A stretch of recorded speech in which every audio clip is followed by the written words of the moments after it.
Assalamualaikum, selamat pagi. Hari ni kita buat lontong goreng. Kenapa kita buat lontong goreng? Sebab semalam kalau kita ada lontong-lontong ekstra, mungkin semalam kita masak lontong tapi masih ada lontongnya tapi tak termakan, jangan dibuang, sayang rezeki. Jadi kita buatlah lontong goreng. Jadi hari ni saya tunjuk macam mana nak buat lontong goreng. Okey, dan pertama kita blender bahan-bahan seperti cili kering, bawang besar, bawang putih, halia sedikit, dan saya akan uploadkan dia punya jumlahnya nanti di komputer. So kita tumiskan dulu sehingga apakah adik-adik tu dah pandai sekarang? Ya, sehingga dia tua dan matang. Okey, bila dia dah garing, okey, minyak pun dah naik, dah cantik pun, tengok kuali pun dah geseng-geseng kat tepi tu. Dan kita masukkan, yang pertama sekali kita masukkan apa? Daging. Betul tu, dah pandai. Okey, masukkan daging. Saya suka pakai daging cincang. Sebab apa? Lontong goreng ni kalau pakai daging cincang rasanya macam rata gitu Memang lontong goreng adalah salah satu daripada favourite makanan saya. Bila dengar je akak ni cakap semua favourite dia, semua favourite. Saya senyum akak tu. Memang betul. Saya suka sangat makan lontong goreng. Sebab dia rasanya macam penuh gitu. Okay. Dan bila dah masuk daging, kita pun masukkan, kita kecilkan api dulu. Kita masukkan bahan-bahan tomato. Yes, tomato. Okay, masamkan sikit.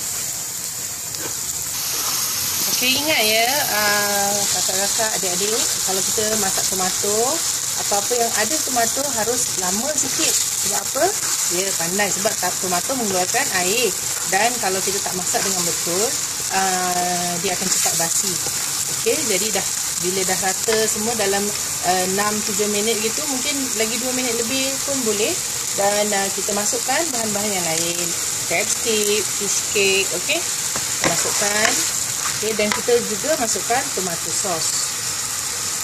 Okey, dalam 2 sendok. Bismillahirrahmanirrahim. Okey. Dan kita kacau lagi. Dan terus sekali masukkan kicap masin. Kicap masin tu dalam 3-4 sudu. Okey. Dan kita kacau lagi. Okay, dan kita pun masukkan secubit garam ataupun mungkin lebih sikit. Sebab apa? Lontong ni kan dia tawar kan, nasi kan yang dah dikemek-kemek kan. Jadi kita letak garam tapi jaga-jagalah sebab dah ada tomato sauce, dah ada kicap tadi kan. Daripada sini kita boleh dapat bau. Dia baunya mesti masam-masam, okay? Okey, dapat baunya. Okey. Dan masukkan, saya rasa kurang saya punya ni, so saya masuk lagi 1 sudu tomato sauce. So that means tomato sauce-nya 3 sudu. Okey.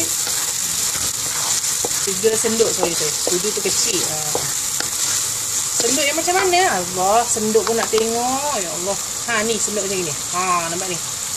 Gitu. Okey, dan ini dia. Lepas ni kita masukkan telur. Bismillahirrahmanirrahim. Telur. Kenapa letak telur? Nanti bila kita buka baru kita cakap kenapa letak telur. Sedap lah sayang. Oi. Kita biarkan dulu. Dan akhir sekali baru kita masukkan lontong dan sayurannya. Sayurannya suka hatilah.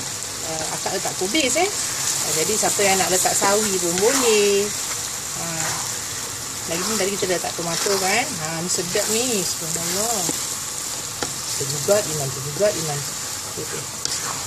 Okey, kita tunggu sampai telurnya masak. Kita balik-balikkan.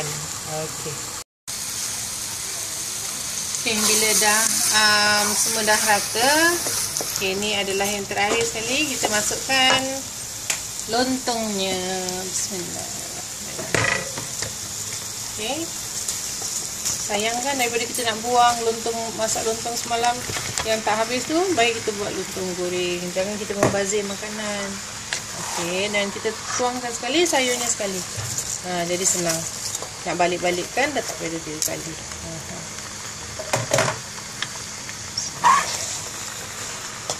Nampak tu boy.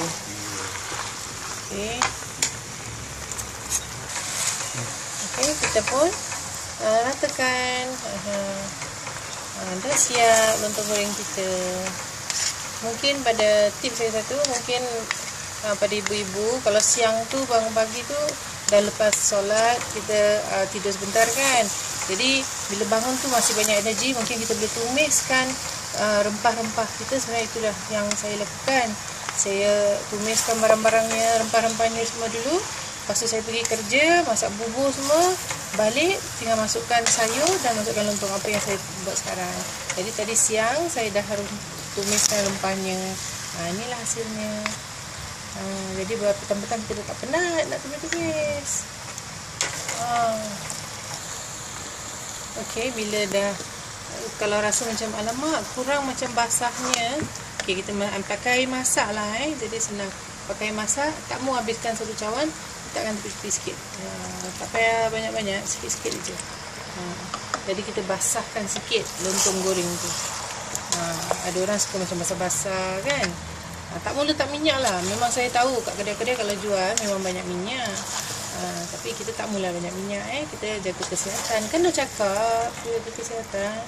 Masa puasa memanglah semua nak kena jaga. Dan kalau makanan kita ni kalau kurang garam tak apa, jangan kita terlebih garam. Kenapa? Sebab kalau kita kurang kita boleh tambah. Kalau kita dah terlebih dah tak boleh buat apa-apa. Dah masin dah tak boleh telan. Jadi macam ini tak apa, biar dia kurang masin sikit tak apa. Kalau macam rasanya macam tengok tak cantik, boleh letak sos tomato lagi 1 gosok tu. Okey, dan inilah dia lontong goreng. Nanti saya akan letak di gambarnya, cantik-cantik dengan bawang goreng di atasnya. Aduh, tak sabar gitu kan Jadi inilah dia lontong goreng daripada Dahlia's Kitchen. Cuba jangan tak cuba, sebab kalau tak cuba tak tahu. Assalamualaikum, jumpa lagi insya-Allah.